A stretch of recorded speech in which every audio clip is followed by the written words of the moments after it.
use for him. Okay? Okay. That is not urgent, and the way that he is right now, I don't think that we could have him lie still for it, so we're not planning to do that right now. Okay. It may be something down the line that we talk about, but right now that's not something we're talking about. The other thing that we usually do with lymphoma, especially if it's lymphoma that is involving the adrenal glands, which his is that that means that there's a high risk that the lymphoma can actually get into the fluid around the brain. It can cause things like confusion, which he has. And so usually what we do is a lumbar puncture to test that fluid to see, or a spinal tap, Right. to see if there is lymphoma in there. And that actually also lets us give chemotherapy into that area to treat it if we need to. Okay. Again, I don't know how well he would sit still for us to do something like that. It's a procedure that I've done 100 of times, even just this year. So I do it all the time. It's very safe. We make sure everything's sterile, and but it does cause a little bit of pain, right? At least when we numb him up, and he'd have to kind of sit still for a long time. So that's probably something that we would do sooner than a bone marrow biopsy, because it's more important to know if the lymphoma is in there, because the chemotherapy we give by vein wouldn't actually treat it if it is in the brain fluid. Whereas if it was in the bone marrow, that chemo by vein would treat it. So I just wanted to bring all of these things up to you guys. Again, chemotherapy, we are willing to start today, and ideally, to treat the lymphoma as best we could, we would start today.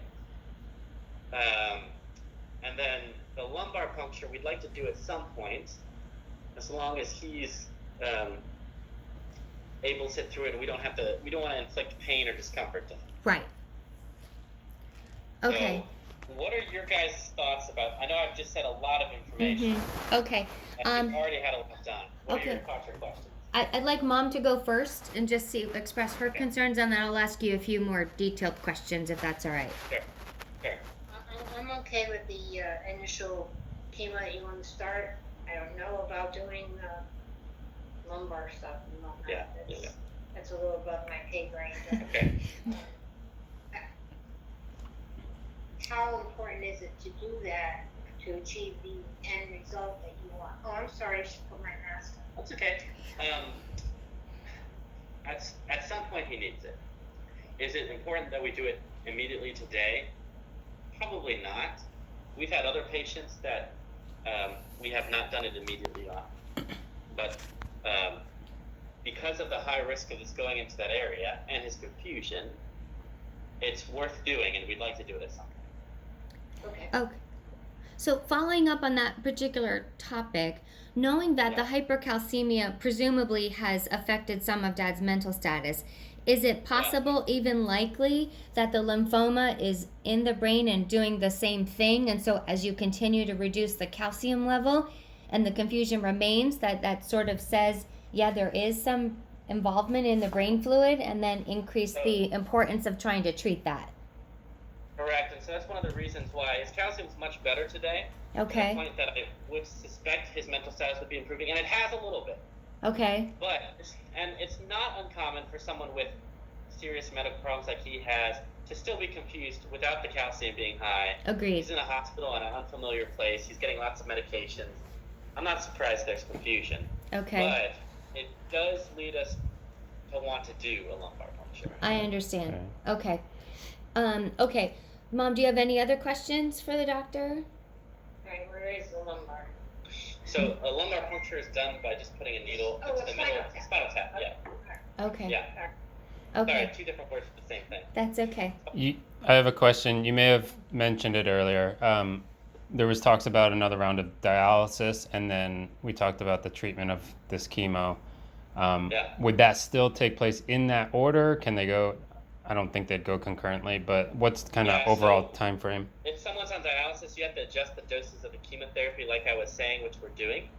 It doesn't have to go in one order or another. His electrolytes look much better today, and so the nephrologist, the kidney doctors, are going to decide when he needs it again. It may not happen today. It may not happen tomorrow. They just kind of watch his kidneys and see how he's doing. But once they feel like he needs it, they will do it. And that's not necessarily going to affect the timing of the chemotherapy. Other than if he's down in dialysis, we would just wait for him to get back up here to give it to him. Sure. If that makes sense. Yeah. Okay. It doesn't have to be done first, and it's not a bad thing if it happens afterwards either. So. Okay. So knowing that we have improved kidney function due to the nephrostomy tubes and the dialysis, and that's going to obviously be an ongoing issue, but now that we've improving, it doesn't mean that it couldn't worsen or run into additional complications, right? Correct. Okay. So kidney functions have improved. His creatinine is still 4.2, which is still very high. Okay. And dialysis will always bring that number down, Yes. no matter what. Okay. That's what dialysis does. It filters the blood. So the only way to know for sure is to not do dialysis for a couple days and see if the number goes back up or not. And it is not uncommon in the short period, because he had such a bad injury to his kidneys, I suspect if we don't do dialysis today, the number will look worse tomorrow because it takes time for the kidneys to heal. Yeah. Sometimes it can take weeks. Okay. Okay. The kidney doctor, right. So that's why we think he's going to need dialysis again, just to kind of buy him time for his kidneys to recover. And that's not unexpected. So it'll be over the course of weeks probably that they would watch his kidneys to figure out if they're going to get better on their own or if they won't. Okay. So knowing that we have a fragile kidney state that's going to be ongoing through this process, this course of the chemotherapy, is that going to be more taxing on Dad's kidney? And I understand that we have to do one thing to fix the other, but how significant or how impactful are the side effects of the chemotherapy agents on Dad's kidneys as we're trying to heal them? And that's a really good question. So there is a risk, and the risk to the kidneys is really from when we kill the lymphoma cells and break down those cells, they go into the blood and then have to get removed from the body. So they go to the kidney. If the kidney is not able to clear them, they can build up and cause more damage. And that's why we're watching them closely anyways. Now they can use dialysis to help control that. We already gave him a medicine to help clear one of the toxins called uric acid, which was very high, like 13 or something. Now it's 1, so that's done its job. So, that's amazing. These are things that happen that we have to watch everybody for who does this, but specifically we're watching him very closely. Okay. Now, dialysis, if that side effect of the chemo gets bad, dialysis is the answer anyway. So okay. I don't think that we're going to have a lot of trouble managing it, but there is a risk of that worsening the kidneys, and that's a very good question. Okay. It would just be something that we would have to continue to be vigilant about and watch. I understand. Okay. Well, from everything that you shared with me and also, what the other doctors discussed yesterday, I still feel like this is the best course of treatment. I mean, we came to you because we need this protocol, right, of high-dose steroid, rituximab, and then the chemotherapy. And in order for that to be most effective, they have to be administered within a reasonable amount of time together. Correct? And so, and I agree, and I support that we should start this right away. And and however much more dialysis he needs, it's obviously impactful and healing, and that's great. And I also believe, Mom, that we need to do the lumbar puncture sooner than later, and that when the doctors feel that Dad is stable enough to tolerate that and cooperative enough, I definitely think that that's an important thing, because it could make a huge impact on Dad's mental status. And Doctor, I just want to tell you, this morning we had the most amazing conversation with my dad, my brother and sister and I that we haven't had in like 5 days. And he started to show, tremendous understanding about, wow, I'm in a different hospital now and there are more things happening. I mean, I've just seen remarkable improvement. And I think we shared yesterday, that was an important part of this whole process to us. We understand you may not be able to fix or cure what's going on, and the end result is, what time that is or duration we have, I don't know.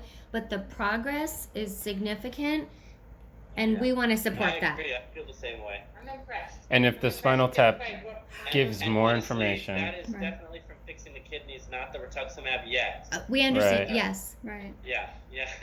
So we're hopeful that treating lymphoma will be helpful and effective, but we can thank the radiology doctors and the kidney doctors, because the kidneys were what was the most dangerous in the immediate setting for him. Okay. And so we're very pleased with how that's gone. I was really worried after being at Grand Strand and the conversation that we had with one of the doctors, not naming, that if they put a tube into a kidney, he was definitely going to be a goner. Seriously. Well, if we didn't, he would have been. If we didn't relieve the pressure on the kidneys, That's Okay. that's why they came in and did it yesterday. And then Okay. ask that. I do have a couple more questions, Doctor. You mentioned the creatinine came down to 4.2, and we still have a ways to go. And you mentioned that the calcium came down. So can I ask, what level is that at right now?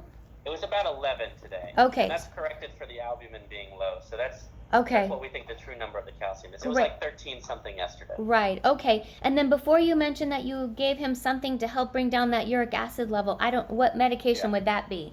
It's called rasburicase, and we gave that to him when he first got here. Okay. Oh, okay. Yes. All right. I understand.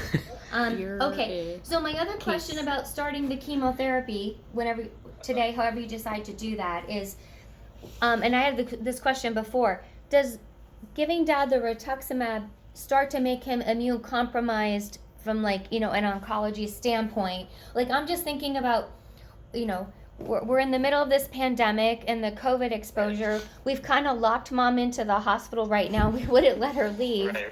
And so, And I'm sorry, I forgot to mention that. I did talk to you guys about that yesterday when I went over the consent for the rituximab, but I forgot to mention today. Yes, definitely chemotherapy and the rituximab combined can lower the immune system and lead you to a risk for an infection. In fact, that's one of the most dangerous things that we do worry about. okay. So that is a risk. The rituximab alone can do it, but definitely the combination is a little bit worse for that risk. Now, he'll be in the hospital, so we'll watch him. If he had a fever, we would give him antibiotics. And so usually we can support people through that. But it is definitely a risk of infection because we are not only killing the lymphoma cells, but his good immune cells as well. Okay. So we understand that, and that's a necessary thing we have to battle in order to get the greater good here. So so then it is the best thing for Mom to stay there and not leave the hospital. Because then if she leaves the hospital, like, that's what I'm concerned about. If she leaves the hospital and whatever exposure she has to then come back during this I don't want to lock Mom in if she doesn't have to be. If we can, meet her for a cup of coffee outside and we all have our masks on and give her a hug, but we don't want to do anything that's going to get in the way of what you're doing to help Dad. But we're also just trying to help our Mom.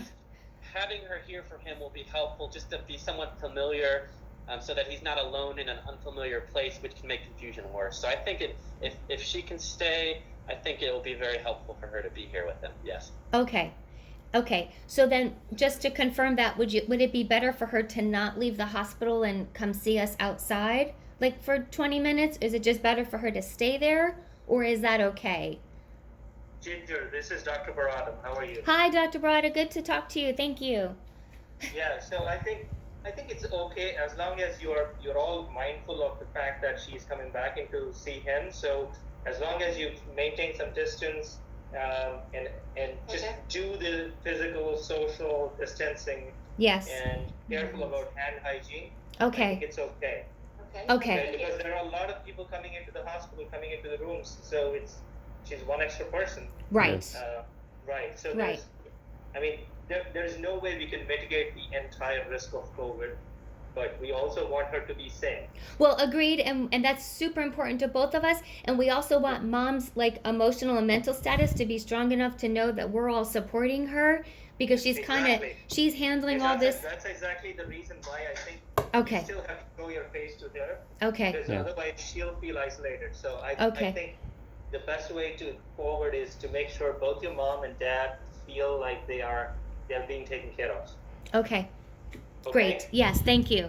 And I think Chris just went over everything about the chemotherapy. I think what he seems like he has covered it really well. Yes. So I would just say that, the first cycle, I'm going to do a slightly lower dose of the chemo just because, of so many things that are wrong right now with the kidney function, with all the confusion and everything. I don't think I want to give the full dose of chemo and put him at risk for prolonged infection risk. Okay. So I think I'm going to do a slightly milder dose, and then once his kidneys recover, the second cycle we can go up to the full dose. Okay, and when would the second cycle ideally take place? So ideally, this is given every 3 weeks. Okay. And Okay. and I understand that we're still fixing a lot of medical problems, but are you anticipating that Dad would stay inpatient during this whole process? I do not. I do think once his kidneys start to recover, Okay. he might be able to, I'm not sure home yet, but maybe to a nursing facility initially and then slowly transition to home. Okay. Once he regains some of his function back, because he still needs to be able to talk and walk, and all these things need to be accomplished, and that may take a couple weeks. Okay. Okay. All right, that's fine. Mhm. We understand we don't have a long term. We're just trying to get some idea about Yeah. what, yesterday we weren't happy sure to we help. were getting through 24 hours. Now we're getting close to that 24 hours. We're really excited to think about what we can do to support Mom and Dad over the next days and weeks. So that's very helpful. Yes, I think yesterday, like we talked, that first 24 hours, we made it. We did. Okay, we made it. We are so grateful. And all that we discussed yesterday, we accomplished that. So that is remarkable, to be honest. And it's all, it's a lot of people, including you all, working together to make sure this happens. And then we'll continue on with our work. Okay? Okay, great. Thank you. Thank you. He said okay. Dad said okay. All right, I'm going to talk to your dad quickly, and then you can talk to your mom. Okay, all right. So, I will bring the form with the names of the drugs and we just sign for the chemotherapy. And when we decide to do the lumbar spinal tap, I'll bring you a form for that as well. It's actually very easy to do, but I think all the time. It's like real time HBO What? documentary. I'm not saying. He's here too, living it. Okay.